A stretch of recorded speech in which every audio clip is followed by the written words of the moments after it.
اب نفرت سے رہیں گے تو نفرت ہی پھیلے گی. انہوں نے اچھا کیا, لیکن اگر آپ یہاں غلط مانتے ہیں پاکستان کے ساتھ بات کرنے یا ان کے ساتھ ہاتھ ملا تو ان پہ بھی ایف آئی آر ہونا چاہیے. صاحب میں اہم چیز یہاں پہ یہ پوچھنا چاہوں گا کہ اس کے بعد ہی بی جے پی لیڈر جو ہے وکرم رنڈاوا کے بیان سے ان کے بیان جو مسلم کش تھا اور مسلم مخالف تھا اس کو آپ کس نگاہ سے دیکھتے ہیں؟ دیکھیے جو وکرم رنڈاوا کا جو بیان ہے, جو کہ ex B J P M L C تھے, انہوں نے بیان جان بوجھ کے اس لیے دیا کیونکہ کشمیر میں بھی شاید الیکشن کا کچھ بگل بجنے والا ہے, یا یو پی میں ہی ہم کہیں الیکشن ہے, تو ہندو مسلمان کس طرح سے کریں گے. یہ ایک پالیسی کے اندر آر ایس ایس کی جو پالیسی اس کے اندر ایک ان کی اسٹریٹجی ہے, ہم کس طرح سے مسلمانوں کو بھڑکائے, ہم کس طرح سے حالات خراب کرائیں تاکہ مسلمان باہر نکل کے آئے, پتھر بازی ہو, ہم جیلوں میں ڈالیں, ہم یہی ڈنڈورا پیٹیں گے پورے ہندوستان میں, یو پی میں یہی ڈنڈورا پیٹیں گے, ہم الیکشن جیت جائیں گے. دیکھیے اگر ہم بات کریں گے ان پہ ہر ایک چارج مجھے لگتا ہے کنسپریسی, پیس کو ڈسٹرب, ان پہ ہر ایک چارج لگنے, لیکن کچھ ہوا نہیں. بی جے پی نے کہا ہم نے ان کو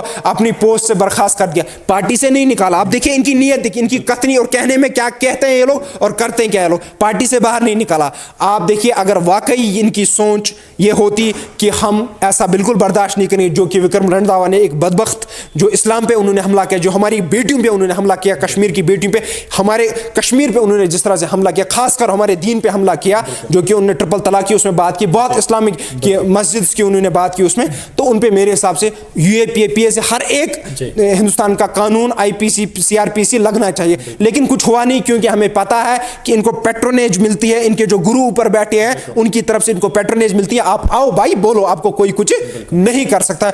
وہ اس وقت جیل میں ہونے چاہیے لیکن نہیں ہے, یہ وہی کانسپریسی. اسی لیے میں کشمیریوں کو بار بار یہ میسج اپنی طرف سے دیتا ہوں, آپ ایسا کوئی کام نہ کرے جس سے آپ ان کو فری ہینڈ دیتے ہیں کہ آپ کو اٹھا کے جیل میں ڈال دیتے ہیں. آپ قانون کو اپنے ہاتھ میں مت لیجیے. دیکھیے ہم ظلم کے اندر ہے, ظلم ہم پہ ہو رہا ہے, ہم پہ زیادتی ہو رہی ہے. انشاءاللہ ہم اللہ سے ہی دعا کر سکتے ہیں اور کچھ نہیں, اللہ سے ہی مانگے اے رب اب بہت ہو گیا تم ان کا ظلم, اب آپ ہمیں اپنی حفاظت فرما, بس یہی تو اللہ سے مانگے. اچھا یہ ہمیشہ جو ہے جب بھی الیکشن ہوتے ہیں تو اس کے پہلے ہی بڑے بڑے جو سانحات اور واقعات رونما کراتے ہیں تاکہ الیکشن میں جیت حاصل ہو, اور لوگ بھی پھر اس کے بہکاوے میں آتے ہیں. کیا دوبارہ اس میں کامیاب ہوں گے لوگوں کو بہکانے میں؟ دیکھیے جس طرح سے میں نے ایک پرسوں یو پی کا ایک ویڈیو دیکھا تھا, یو پی میں ہی تو چناؤ ہونے, کیونکہ یو پی کیوں میں بار بار ذکر کر رہا ہوں, کیونکہ جو پارلیمنٹ 2024 کا ہونے والا ہے نا الیکشن, اس کو ڈیسائیڈ کرے گا یو پی اسمبلی الیکشن, کیونکہ ہمیشہ کرتا ہے, بہت سیٹیں وہاں سے آتی ہیں 80 سے زیادہ.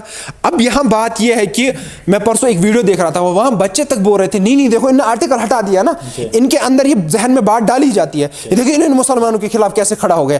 تو ان کا فائدہ ملتا ہے بی جے پی کو, ان کی سیاست ہی اسی پہ مبنی ہے. اسی لیے میں کہتا ہوں مسلمانوں کو ان کو موقع ہی نہیں دینا چاہیے, کیونکہ یہاں اگر اس وقت ہم پریزنٹ سچویشن دیکھیں گے, مسلمان کے لیے انہوں نے قانون رکھا ہے, باقی نان مسلم کے لیے قانون وغیرہ. اگر آپ قانون ہوتا تو وکرم رنڈاوا اس وقت جیل میں ہونے چاہیے. یہ جو سارے مسلمانوں کے خلاف 24 گھنٹے بولتے ہیں, کپل مشرا کی میں ابھی بات کروں گا, جہاں جس جگہ پہ گرگاؤں میں جمعہ کی نماز پڑھائی جاتی تھی وہیں جا کے وہ پوجا کرنے گیا دیوالی پہ, اسی میں جان بوجھ کے گیا تاکہ یہاں پیس ڈسٹرب ہو اور ہم الیکشن میں اس کا فائدہ ملے. ان پہ کوئی کارروائی نہیں ہوتی. اسی لیے تو میں کہہ رہا ہوں یہاں دو قانون ہیں, قانون خالی مسلمانوں کے لیے, ان کے لیے نہیں. مسلمانوں کے لیے کیا راہ نجات ہے ایسی صورتحال کے ہوتی ہوئے؟ بھارتی مسلمانوں کی بات کر رہا ہوں میں پورے کشمیر کے ساتھ ساتھ پورے ہندوستان کے مسلمانوں سے یہی گزارش کرنا چاہتا ہوں, آپ یونٹی کے ساتھ رہیے. دیکھیے آپ کو کوئی کچھ نہیں کر سکتا جب آپ یونٹی کے ساتھ رہیں گے. جب آپ خود بکھرتے ہیں, آپ اس کو کہتے ہیں یہ فلانی صاحب ہو گیا یا فلانی صاحب, یہ اس جماعت کا, اس جماعت کا, ان کو موقع ملتا ہے آپ کو ٹارگٹ کرنے کا. آپ یونٹی کے ساتھ رہیے.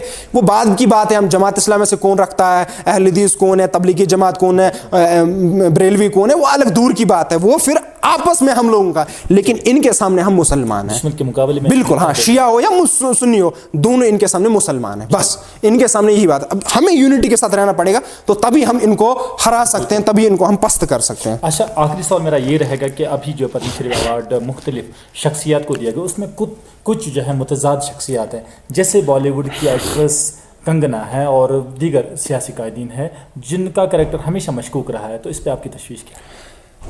دیکھیے جہاں تک پدم شری کا سوال ہے کہ کن کن کو دیا گیا یا پدم بھوشن کن کو دیا گیا, یہ ہمیشہ سرکار کا ایک ہوتا ہے کہ جو سرکار کے فیور میں ہمیشہ رہتا ہے, 24 گھنٹے سرکار کی بولی بولتا ہے, اسی کے فیور میں ہمیشہ جاتا ہے. ہاں اس بار ایک دو کو میں لگا, ایک دو کو تو صحیح دیا گیا, لیکن موسٹ آف جو دیے گئے وہ سب وہی ہیں جو سرکار کی تلوا چاٹی کرتے ہیں, جو 24 گھنٹے سرکار کی بولی بولتے ہیں, سرکار کی تعریفیں کرتے ہیں, انہیں کو دیا گیا. جیسے اس میں کنگنا رناوٹ ہے.